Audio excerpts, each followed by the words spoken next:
Dovoľte, aby som vám predstavil svoju knihu Aby smútili s nádejou. Táto knižka má svoj technický podnadpis Vybrané aspekty pohrebných kázní. Prečo som ju napísal? Na Slovensku je ročne 51 až 54 tisíc pohrebov a ak by na každom z týchto pohrebov bolo v priemere asi 50 ľudí, tak sa dostávame k číslu, ktoré ukazuje, že za rok sa pohrebov zúčastní skoro polovica populácie Slovenska. Samozrejme, nie všetky tieto pohreby sú kresťanské, ale aj tak pohrebné reči a kázne vytvárajú veľkú príležitosť pre komunikáciu s veriacimi i s tými, ktorí svoju nádej v Krista nevkladajú. Plné využitie tejto príležitosti ku komunikácii prispieje pozostalých k spracovávaniu straty, a to z perspektívy viery, a zefektívni misijné úsilie cirkvi. Kvôli lepšiemu preniknutiu do možností pohrebných kázní som v roku 2008 robil terénne analytické pozorovania v jednom slovenskom krematóriu na vzorke 100 pohrebov. Sledoval som, ako pracujú duchovní jednotlivých cirkví, ale aj občianske rečníci, a dospel som k záveru, že pohrebné kázne a reči majú priestor pre zlepšenie svojej kvality. Ako jeden z príkladov môžem uviesť pohreb, na ktorom mal pán farár pekne vypracovanú biblistiku, ktorá bola v pozadí jeho kázne, ale pozostali to vnímali takto. Pán farár tam musel povedať to svoje, ale my by sme boli radšej, keby povedal viac o Miškovi.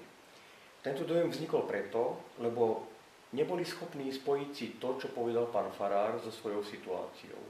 Nevideli, že im prináša niečo, čo má pre nich zmysel.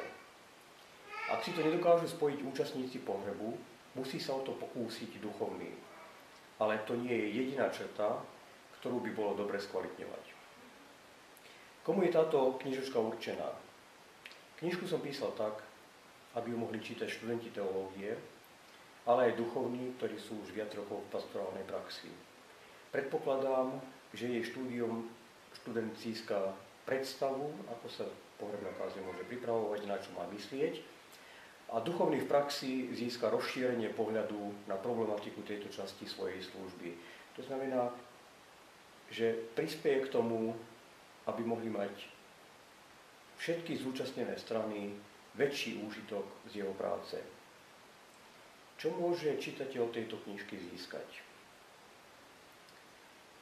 Ako príklad môžem uviesť druhú kapitolu svojej práce, ktorá sa volá Homiletická situácia pohrebu. Ak sa duchovný zamýšľa, akých poslucháčov budeme mať pred sebou a s akými postojmi na pohreb prídu, prípadne aké sú ich postoje voči biblickému posolstvu, bude hľadať, ako čo najlepšie priblížiť toto posolstvo cieľovej skupine.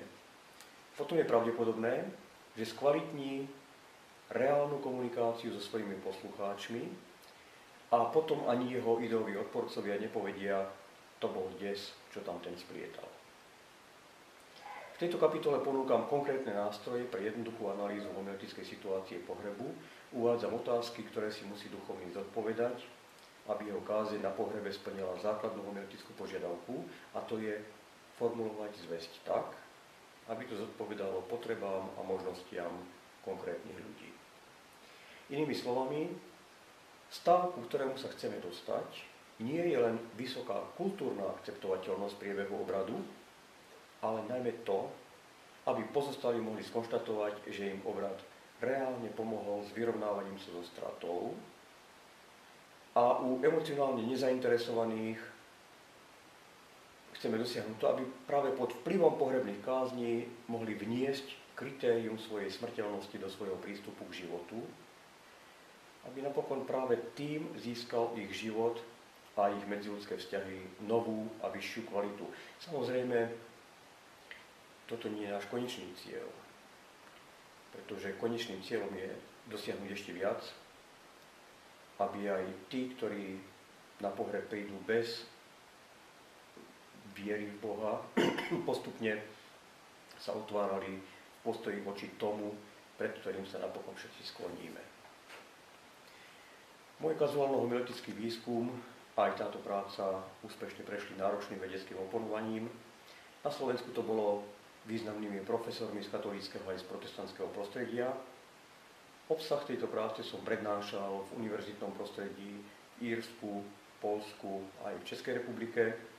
V Českej republike napríklad som túto tému prednášal aj v cirkevnej praxi, na celoštátnom stretnutí duchovných Sliezskej a Níckej cirkvi a v tom akademickom prostredí to tam bola Husitská teologická fakulta Karlovej univerzity, kde napokon táto knižka aj bola publikovaná.